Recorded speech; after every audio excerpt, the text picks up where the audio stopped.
Hello friends, welcome to TrendTechGuide. Today I'll show you how to merge cells in Canva. If you are new to our channel, please hit that subscribe button so you'll never miss an updates from us. First of all, over here I am in Canva.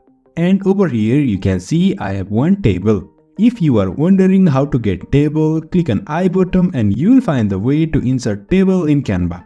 So let's get started. If I want to merge this 1, 2, 3, 3 of this, then all you need to do is first of all click on one of cell, press shift on keyboard, then select other cells.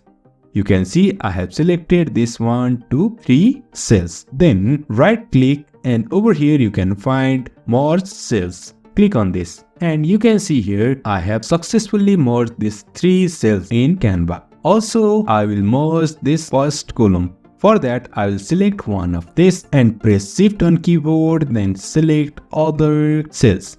Then right click and over here again click on merge cell.